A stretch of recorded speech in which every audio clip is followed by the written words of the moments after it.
Hey everybody, this is Anamika and you are watching Pathshala Rishikesh. आज के video में हम बात करने वाले हैं AFSPA के बारे में, जिसकी फुल फॉर्म होती है armed forces special powers act. तो इसके बारे में हम जानने वाले हैं आज की वीडियो में। क्या ये एक्ट होता है, क्यों हम इसके बारे में बात कर रहे हैं, मतलब ये न्यूज़ में क्यों है, क्या इसकी हिस्ट्री रही है और क्या इसका प्रेजेंट सिनेरियो है, कौन कौन इसको लागू कर सकता है, कहाँ पे ये लागू हो सकता है, इन सब चीज़ों के बारे में हम आज के वीडियो में बात करने वाले हैं। तो बहुत ही इंपॉर्टेंट रहने वाली है आपकी ये वीडियो, जिसके एग्ज़ाम हैं जैसे कि CDS या आपके FCAT एग्जामिनेशन है, जो भी डिफेंस वाले एस्पिरेंट्स हैं उनके लिए स्पेशली ये वीडियो इंपॉर्टेंट होने वाली है। तो चलिए शुरू करते हैं। सबसे पहले हम जान लेते हैं कि AFSPA होता क्या है। जैसे कि इसकी फुल फॉर्म से पता चल रहा है, फुल फॉर्म इसकी होती है armed forces special powers act. तो ये हमारी आर्म्ड फोर्सेस को कुछ स्पेशल पावर देता है, कुछ स्पेशल अथॉरिटी देता है कि वो मेंटेन करें पब्लिक डिस्टर्बेंस को या पब्लिक ऑर्डर को मेंटेन करें। कहाँ पे? किसी डिस्टर्ब्ड एरिया में। डिस्टर्ब्ड एरिया की आगे भी हम आगे बात करेंगे कि कौन इसको डिक्लेयर कर सकता है, किस एरिया को हम डिस्टर्ब्ड एरिया डिक्लेयर कर सकते हैं। तो अगर हम पावर की बात करें कि कौन सी अथॉरिटी आर्मी को दी जाती है, तो वो क्या कर सकते हैं, अगर उनको कहीं पे भी 5 या 5 से ज़्यादा पर्सन की गैदरिंग दिखती है और उनको उन पे शक होता है कि वो जो है मतलब आपके कॉन्स्टिट्यूशन का या फिर कुछ हार्म पहुंचाने वाले हैं एरिया को, तो वो क्या कर सकते हैं, उनको अरेस्ट कर सकते हैं या फिर उनके पास इतनी भी पावर है कि वो वहाँ पे फायरिंग भी कर सकते हैं। कौन? आर्मी वाले। तो ये उनके पास पावर आ जाती है, कुछ स्पेशल पावर होती हैं इसके अंडर। तो यही हमारा AFSPA एक्ट है। या फिर वो किसी भी पर्सन को, मतलब जिन पे उन्हें शक होता है, तो वो उनको कस्टडी में ले सकते हैं या फिर उनको मतलब गोली भी चला सकती हैं अगर उनको लगता है कि ये कुछ हार्म पहुंचाने वाला है। तो ये रही आपकी आर्मी की पावर्स कि ये वो करने वाले हैं। कहाँ पे ये करने वाले हैं? तो जैसे कि मैंने बात करी कि सिर्फ ये डिस्टर्ब्ड एरिया में लागू होता है। तो डिस्टर्ब एरिया क्या होते हैं, अगर हम AFSPA के अंडर देखें कि किसको डिस्टर्ब एरिया डिक्लेयर किया जाता है, तो इसके सेक्शन 3 के अंडर बोला गया है कि कोई भी डिस्टर्ब एरिया क्या होगा कि जहाँ पे डिस्प्यूट्स होंगे किनके बीच, जैसे कि अगर डिफरेंट रिलीजियस ग्रुप्स वहाँ पे हैं या फिर लैंग्वेजेस के बेसिस पे वहाँ पे डिफरेंशिएशन है लोगों के बीच, या फिर अलग अलग रीजनल ग्रुप्स वहाँ पे रहते हैं, कास्ट के बेसिस पे उन पे डिस्प्यूट्स हैं, तो वहाँ को वो डिस्टर्ब एरिया डिक्लेयर किया जा सकता है। अब देखते हैं कि ये पावर किसके पास होती है। मतलब ऐसा तो नहीं है ना कि कोई भी जाके उस एरिया को डिस्टर्ब एरिया डिक्लेयर कर दिए। तो पावर किसके पास होती है? एक तो सेंट्रल गवर्नमेंट के पास आपकी पावर्स होती हैं कि वो किसी भी एरिया को डिस्टर्ब एरिया डिक्लेयर कर सकती हैं, या फिर उस पर्टिकुलर स्टेट की जिसकी भी बात हो रही है, जहाँ पे भी ये सारे डिस्प्यूट्स हैं, उस पर्टिकुलर स्टेट का जो गवर्नर होता है वो उसको डिस्टर्ब एरिया डिक्लेयर कर सकता है। या फिर अगर हम यूनियन टेरिटरी यानी कि UT की बात करें, तो वहाँ का जो भी एडमिनिस्ट्रेटर होता है उसके पास ये पावर होती हैं। तो इन 3 लोगों के पास पावर्स होती हैं। अगर उन्होंने किसी भी एरिया को डिस्टर्ब एरिया डिक्लेयर कर दिया है तो वहाँ पे AFSPA लागू हो सकता है। तो ये इसके सेक्शन 3 के अंडर आती हैं। तो अब अभी हम अगर बात करें कि कहाँ पे ये लागू हो रखा है या फिर कौन कौन से स्टेट हैं जहाँ पे ये एक्ट लागू है, तो अगर हम बात करें जम्मू एंड कश्मीर के, जम्मू एंड कश्मीर में ये पूरे स्टेट में लागू हो रखा है। इसी तरीके से नागालैंड, असम, मणिपुर के सिर्फ यहाँ पे इम्फाल जो कि इनकी कैपिटल है वहाँ पे ये नहीं चलता, बाकी पूरे स्टेट में आपका AFSPA चलता है। इसी तरीके से अरुणाचल प्रदेश के कुछ पार्ट हैं जहाँ पे ये लागू हो रखा है। तो वहाँ पे आर्मी के पास कुछ स्पेशल पावर हैं जिनके बारे में मैंने अभी बात करी कि कौन कौन सी वो स्पेशल पावर है। तो ये मैंने कुछ स्टेट के बारे में बात करी कि जहाँ पे मोस्टली ये हमारे नॉर्थ ईस्टर्न स्टेट हैं जहाँ पे ये सारी चीज़ें इनैक्ट हो रखी हैं।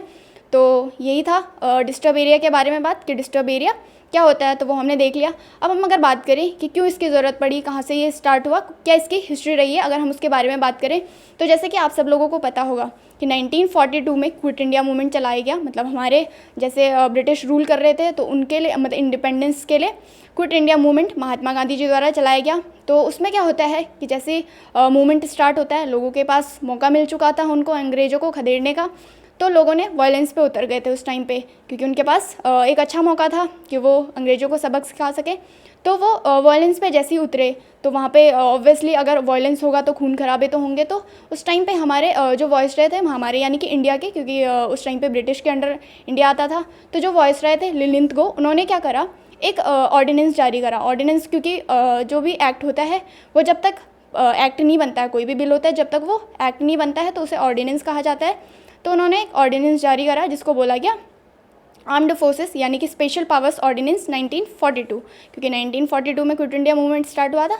तो उन्होंने एक ऑर्डिनेंस जारी करा और जो भी आर्मी वाले थे, मतलब आर्म्ड फोर्सेस के जो भी पर्सन थे, उनको उन्होंने एक लाइसेंस दे दिया किसी भी पर्सन को मारने का। मतलब आप जान से भी किसी पर्सन को मार सकते हो, गोली चला सकते हो अगर आपको उन पर शक होता है। क्योंकि वायलेंस हो रही थी इसलिए उन्होंने ये ऑर्डिनेंस जारी करा। तो ये तो रही हिस्ट्री की बात कि हिस्ट्री में क्या हुआ था। फिर आती है इंडिपेंडेंस के बाद, ये तो प्री इंडिपेंडेंस की बात हमने करी। तो इंडिपेंडेंस के बाद क्या होता है, क्यों इसकी ज़रूरत पड़ी, तो होता क्या है, जब हम आज़ाद हो जाते हैं तो असम और मणिपुर जो हमारे नॉर्थन ईस्टर्न स्टेट थे, असम वहाँ पे उस टाइम पे बहुत बड़ा था, मतलब जितने भी बाकी के जो 6 स्टेट हैं वो असम के अंडर आते थे, और मणिपुर आपका एक अलग स्टेट था। तो ये सारे नॉर्थन ईस्टर्न स्टेट जो थे वहाँ पे डिफरेंस देखे गए, मतलब लोगों के बीच में अलग अलग चीज़ों को लेकर डिस्प्यूट देखे गए।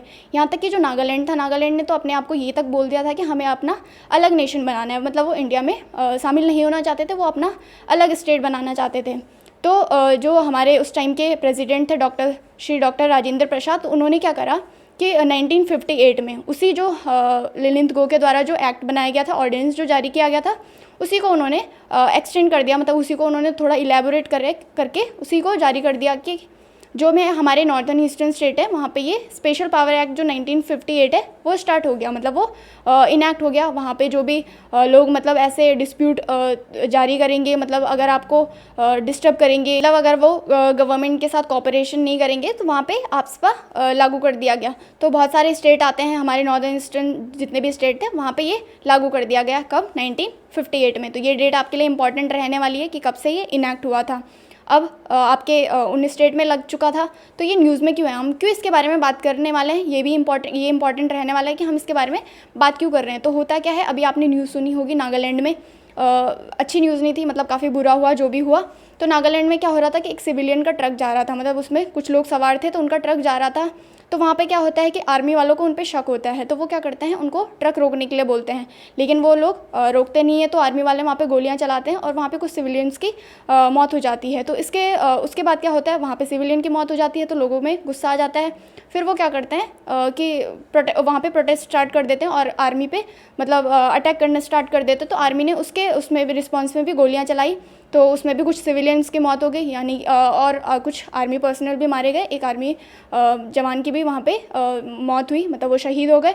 तो वहाँ पे क्या होता है कि टोटल 13 सिविलियन मारे गए इस एक्सीडेंट में, जो कि बहुत ही बुरा हुआ, और जिसमें कि एक इंडियन आर्मी ऑफिसर की भी वो भी शहीद हुए उसमें। तो ये इंसिडेंट था नागालैंड का, इसलिए ये न्यूज़ में रहा। वैसे आपका जो आपस्पा एक्ट है वो न्यूज़ में रहता है, क्योंकि मणिपुर और मेघालय ये जो स्टेट है, यहाँ के जो लोग हैं वो इसको रिपील करने की बात कर रहे हैं कि इससे क्या होता है कि उनका कहना है कि जो आप नॉर्थन ईस्टर्न स्टेट हैं वहाँ पे क्या होता है कि इनको अलग से डिस्क्रिमिनेट किया जा रहा है, मतलब इनको भारत से अलग आप जज कर रहे हैं कि वहाँ पे ही क्यों ये लागू हो रहा है। मतलब और भी तो स्टेट हैं जहाँ पे नक्सलवादी रहते हैं, तो वहाँ पे ये लागू नहीं होता, तो इसलिए उन लोगों को लगता है कि इसको रिपील करना चाहिए।